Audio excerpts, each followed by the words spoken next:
Hello learners, welcome to my channel enlighten knowledge. आज हम करने जा रहे हैं criticism of the law of equi marginal utility. Equi marginal utility को अब कैसे क्रिटिसाइज किया गया है, कहाँ पर इसकी इम्पोर्टेंस नहीं होती है, या कौन कौन सी अजम्पशंस ऐसी हैं जो रियल लाइफ में एग्जिस्ट नहीं करती हैं। तो आइए शुरू करते हैं। सबसे पहला आपका जो क्रिटिसिज्म हो सकता है, देखो मैंने आपको पहले ही बताया है, अजम्पशंस का उल्टा आपका क्रिटिसिज्म हो जाता है। जो ऐसी अजम्पशन जो रियल लाइफ में अप्लाई नहीं हो पाती है उसका क्रिटिसिज्म बन जाता है। For example, consumer are not fully rational. हमने यहाँ पे क्रिटिसिज्म लिया था कि कंज्यूमर क्या होते हैं, रैशनल होते हैं, बहुत ज़्यादा समझदार होते हैं, उनको पता है कि उनको मैक्सिमम सेटिस्फेक्शन कहाँ मिलने जा रही है। लेकिन रियल लाइफ में क्या है, कंज्यूमर पूरी तरह से रैशनल नहीं हो सकता। कुछ कंज्यूमर वैसे ही आइडल होते हैं, जैसे कि अपनी हैबिट्स कस्टम को सेटिस्फाई करने के लिए कुछ ऐसी गुड्स भी खरीद लेते हैं जो उनको कम यूटिलिटी देते हैं। मतलब वो इतने समझदार नहीं है कि उनको पता हो कि मुझे मैक्सिमम यूटिलिटी कहाँ से मिलेंगे। तो कई बार ऐसा होता है, कंज्यूमर ऐसी चीज़ों को खरीद लेता है जिससे उसकी यूटिलिटी क्या है, कम मिलती है। Consequently they do not get maximum satisfaction. तो इसी वजह से उनको क्या है, मैक्सिमम सेटिस्फेक्शन नहीं मिल पाती। तो ये आपकी जो अजम्पशन थी कि कंज्यूमर फुली रैशनल होते हैं, ये क्या हो जाती है, इनकरेक्ट हो जाती है। Second one is consumer is not calculating. अब कंज्यूमर इतना कैलकुलेटिंग थोड़ी है कि वो देखना चाहे कि मैं अपनी इनकम को कैसे कॉमोडिटीज़ पे स्पेंड करूं, कि लास्ट मनी जो मैं स्पेंड कर रहा हूँ उससे मेरी क्या है, यूटिलिटी इक्वल हो जाए, मार्जिनल यूटिलिटी इक्वल हो जाए। तो वो इतना ज़्यादा कैलकुलेटिंग नहीं है। दिस लॉ ये रॉन्ग अजम्पशन पे बेस्ड है कि कंज्यूमर अपनी इनकम ऐसे सेटिस्फाई करता है कि हर ईच रुपी जो वो स्पेंड करता है उससे यूटिलिटी क्या मिले, उसको मैक्सिमम मिले। एक ऐसी भी अजम्पशन हमने ली है कि वो कंपेयर करता है मार्जिनल यूटिलिटी को, एक के साथ दूसरी मार्जिनल यूटिलिटी को कंपेयर करते हुए क्या है, इस लॉ को ड्राइव करवाता है। तो एक्चुअल लाइफ में ये हार्डली, मतलब बहुत ही कम पॉसिबल है कि हम ऐसे अपनी यूटिलिटी को मैक्सिमाइज कर सकते हैं। अब कंज्यूमर मार्केट में कुछ चीज़ें खरीदने के लिए जाता है तो वो गिनने थोड़ी लग जाता है कि नहीं भाई, इतने एप्पल्स मैं इतने लूँगा तो मुझे इतनी यूटिलिटी मिलेगी, इतने ऑरेंजेस लूँगा। तो मतलब ये सारा कंसेप्ट क्या हो जाता है, नॉन कैलकुलेटिंग हो जाता है। तो ये भी आपकी क्या चीज़ है, ये गलत हो जाती है। नेक्स्ट है शॉर्टेज ऑफ गुड्स। कई बार क्या होता है कि मार्केट में जो चीज़ हम लोग खरीदने गए वो हमें मिल नहीं पाती, या उस गुड की क्या हो जाती है, शॉर्टेज हो जाती है। तो कंज्यूमर को क्या है, मजबूरी में कम यूटिलिटी वाली गुड्स खरीदनी पड़ जाती है। अगर फॉर एग्जांपल ना, कि कुकिंग गैस हमारी अवेलेबल नहीं है, ठीक है, मार्केट में, तो हमें क्या है, कम यूटिलिटी वाली गुड्स को लेना पड़ेगा, जैसे कोल या कैरोसिन ऑयल ले लिया। तो जो इनसे हमें यूटिलिटी मिलेगी वो बहुत ही कम मिलेगी और हमें क्या है, मैक्सिमम सेटिस्फेक्शन नहीं मिल पाएगी। ये चीज़ होती है कि क्या होता है कि शॉर्टेज हो जाती है कई बार गुड्स की, तो हमें क्या है, मोर यूटिलिटी वाली गुड्स नहीं मिल पाती, इस वजह से हमें कम यूटिलिटी वाली गुड्स को लेना पड़ जाता है। Influence of fashion customs and habits. देखो क्या होता है कि जो हमारे फैशन है, कस्टम्स हैं या हैबिट्स हैं, इनका बहुत ज़्यादा इन्फ्लुएंस होता है हमारी डिमांड पे। फैशन दिनों बर दिन चेंज होते हैं, रीति रिवाज बदलते हैं, या कंज्यूमर की हैबिट बिल्कुल सेम नहीं रह पाती। इनकी वजह से क्या होता है, कंज्यूमर कई बार ऐसी चीज़ें खरीद लेता है जो उसको कम यूटिलिटी देता है, कम सेटिस्फेक्शन देता है। आपको एक चीज़ बताते, जैसे डेमोस्ट्रेशन इफेक्ट होता है कि उसने ऐसी चीज़ पहनी है तो मैं भी पहनूं। कि हम दूसरों को देखकर अपनी डिमांड इंक्रीज उस चीज़ के लिए इंक्रीज कर देते हैं, लेकिन हमें उससे यूटिलिटी कम मिलती है। जस्ट यही फैशन में होता है कि अपडेटेड रहने के लिए हम ऐसी चीज़ें पहनते हैं जो हमें यूटिलिटी या पसंद भी नहीं है तब भी हम पहन लेते हैं, तो ये हमें यूटिलिटी कम देते हैं। इसीलिए कंज्यूमर क्या करता है, जो लेस यूटिलिटी वाली चीज़ें हैं वो ज़्यादा खरीद लेता है मोर यूटिलिटी वाले में से। तो यहाँ पर ये लो क्या हो जाता है, फेल हो जाता है, क्योंकि कंज्यूमर अपनी इनकम को सही तरह से स्पेंड नहीं कर पा रहा। नेक्स्ट इग्नोरेंस है कंज्यूमर का। देखो कई बार कंज्यूमर क्या हो जाता है, इग्नोर कर देता है। मार्केट में जाकर कई ऐसे कंज्यूमर्स होते हैं ना, जो बिल्कुल ही क्या कहते हैं कि जहाँ पर वो गए वो मार्केट में नेगोशिएशन नहीं करते, ना नेगोशिएशन नहीं करते, मतलब वो भावतोल नहीं करते हैं चीज़ों को लेकर, उनको जितने की मिलती है वो ले लेते हैं। ये इस वजह से होता है क्योंकि कंज्यूमर को कई बार राइट प्राइस नहीं पता होता चीज़ों का, कि सही तरह से प्राइस का पता नहीं होता। इस वजह से वो क्या करता है, वो इग्नोरेंट होता है कि किसकी कीमत कम हो रही है, या सब्स्टिट्यूट आइटम्स के बारे में उसको नहीं पता होता कि वो कई बार ऐसा करता है, he is ignorant about less expensive substitute, कि अगर कोका कोला का इतना प्राइस बढ़ गया तो उसको वो सब्स्टिट्यूट देखता ही नहीं है, वो खरीद लेता है।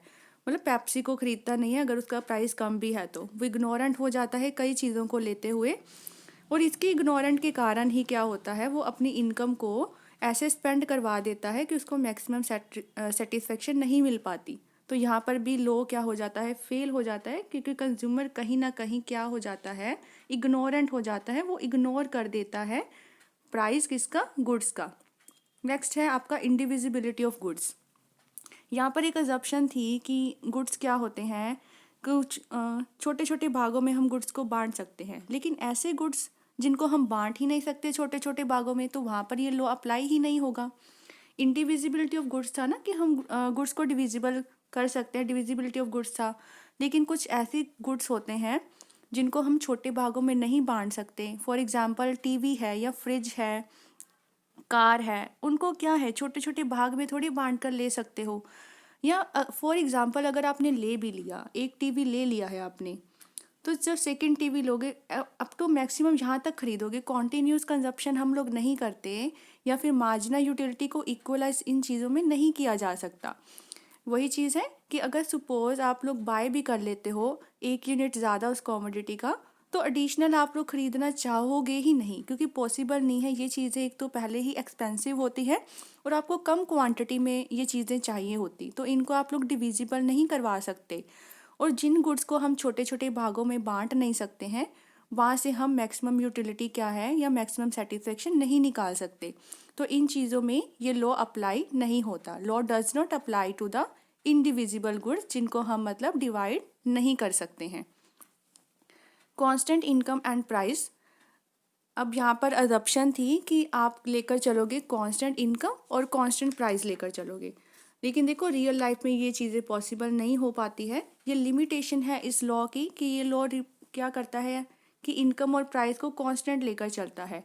इनकम कभी भी कंज्यूमर की अगर देखो कांस्टेंट होगी, अगर एक कंज्यूमर की इनकम लिमिटेड होगी तो क्या करेगा, वो अपनी सेटिस्फेक्शन को इंक्रीज करवा नहीं पाएगा अपनी पर्टिकुलर लिमिट तक। अगर मेरी इनकम 10,000 है और ये लिमिटेड है, इतनी ही चल रही है, तो 10,000 से मैं ज़्यादा इनकम को स्पेंड नहीं कर पाऊंगी, मतलब ये मेरी लिमिट फिक्स हो चुकी है। ठीक है। वैसे ही प्राइस अगर कांस्टेंट है तो क्या करेगा, कंज्यूमर अपनी इनकम में से किसी चीज़ को ज़्यादा नहीं खरीद सकता, तो सेटिस्फेक्शन कंज्यूमर की कैसे बढ़ेगी। अगर हमारी चीज़ें कुछ लिमिटेड है, लिमिट में ही हम खरीद सकते हैं, तो अपनी पर्टिकुलर लिमिट के बियॉन्ड हम लोग जा ही नहीं सकते। वो अपनी सेटिस्फेक्शन को क्या है, अपनी लिमिट के आगे नहीं खरीद सकता। तो ये अजम्पशन गलत होती है, क्योंकि कभी भी कंज्यूमर की इनकम या किसी प्राइस गुड का वो कांस्टेंट रह ही नहीं पाता है। आपकी रियल लाइफ में प्राइस भी बढ़ते घटते रहते हैं और आपकी इनकम भी सेम वे में चलती है। Indefinite budget period. यहाँ पर क्या बताया गया है कि बजट पीरियड क्या होता है, इनडेफिनिट। अनदर अजम्पशन इस लॉ की क्या होती थी, लिमिटेशन सॉरी, इस लॉ की क्या हो जाती है कि बजट पीरियड कंज्यूमर का डेफिनेट नहीं होता। बजट पीरियड होता क्या है, ऐसा पीरियड जहाँ पर कंज्यूमर को अपनी इनकम को डिफरेंट डिफरेंट यूजेस में स्पेंड करवाना पड़ता है। ठीक है। कोई पीरियड आप लोग लेकर चले हो, वहाँ पे कंज्यूमर क्या है, स्पेंड करवाता है अपनी इनकम को अलग अलग कॉमोडिटीज़ पे। ये 1 मंथ भी हो सकता है या 1 साल भी हो सकता है। कुछ ऐसी गुड्स हैं जैसे टीवी, रेफ्रिजरेटर, एसी, ठीक है, ऐसी चीज़ें क्या है, अगर हमने पहले साल में ख़रीदी हैं, एक बजट पीरियड में ख़रीद ली है, बट दे कंटिन्यू, अब इसकी यूटिलिटी हमें क्या है, बहुत सारे बजट पीरियड्स तक मिलती रहती है।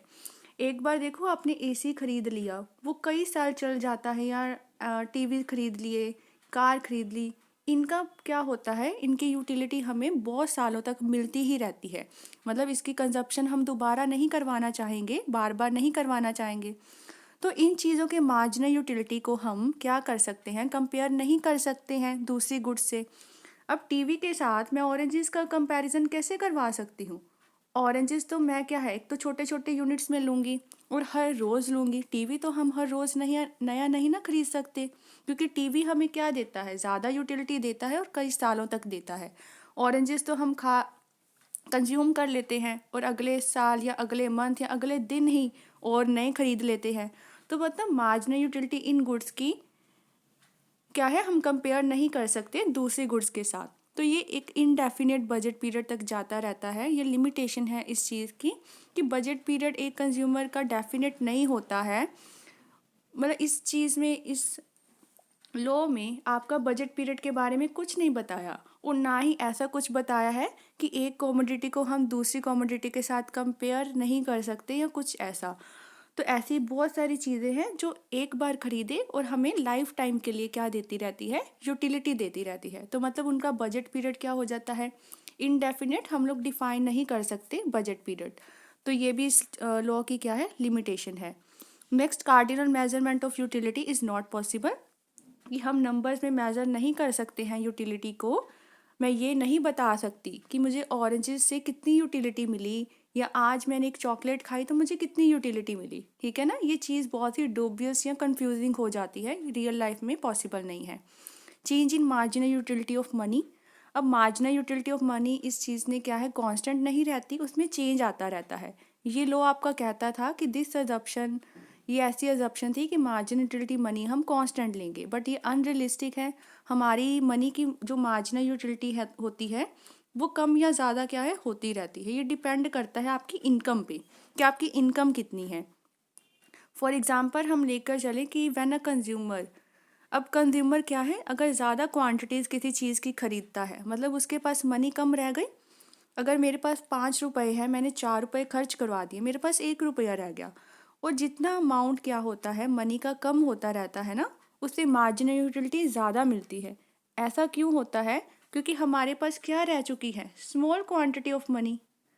अगर मेरे पास मनी का थोड़ा ही भाग रह गया है, तो क्या होता है, उसको हम लोग अगर दोबारा से स्पेंड करवाते हैं एक और रुपीज़, तो उससे हमारी यूटिलिटी बढ़ती है, कम होने की बजाय क्या है, बढ़ती है। क्योंकि जितनी मनी कम होती है ना, उतनी यूटिलिटी ज़्यादा होती है।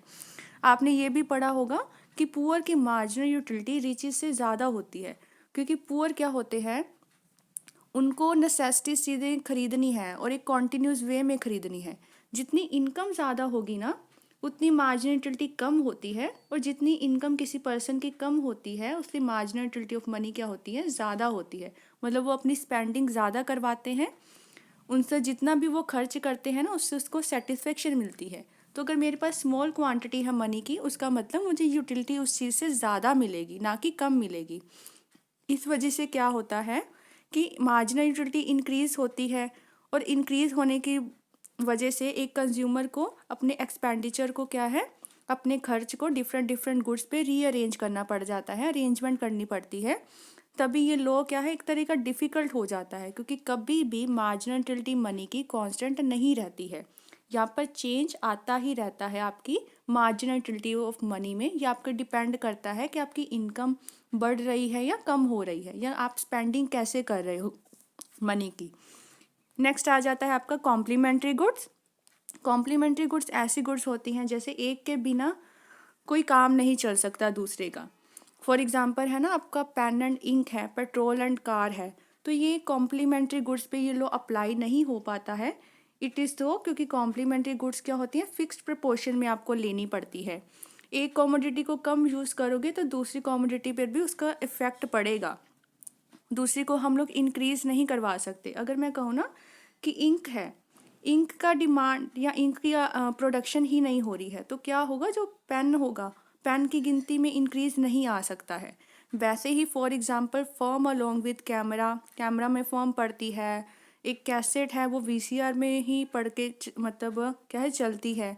तो इसका मतलब यह है, एक के साथ हमें दूसरी चीज़ को खरीदना ही पड़ता है। ऐसी गुड्स जो फिक्स्ड प्रोपोर्शन में आपको खरीदनी पड़ती है, एक साथ खरीदनी पड़ती है, वहाँ पर ये लॉ अप्लाई नहीं हो पाता। क्योंकि पहली बात तो ये है, इस लॉ ने क्या है, इग्नोर किया है कॉम्प्लीमेंट्री गुड्स को। ये वो आइटम्स लेकर ही नहीं चला, या ये वाला लॉ क्या इग्नोर करता है कि हम लोग गुड्स को डिविजिबल करवा सकते हैं, बट ऐसा होता नहीं, क्योंकि कुछ ऐसी गुड्स होती हैं जो डिविजिबल नहीं हो सकती हैं। तो यहाँ पर आपका कॉम्प्लीमेंट्री गुड्स वाली भी चीज़ इस लॉ में अप्लाई नहीं हो पाती, क्योंकि कॉम्प्लीमेंट्री गुड्स आप लोग एक फिक्स्ड प्रपोर्शन में लेते हो, लेकिन इस लॉ ने इस बारे में कुछ भी आपको बताया नहीं है। तो आई होप आपको क्लियर हो गया होगा अब सारे के सारे क्रिटिसिज्म इस लॉ के। अगर वीडियो पसंद आई हो इस चैनल को ज़रूर सब्सक्राइब कीजिए, like share and comment and press the bell icon, ताकि हर वीडियो की नोटिफिकेशन आपको टाइम टू टाइम मिलती रहे। Thank you.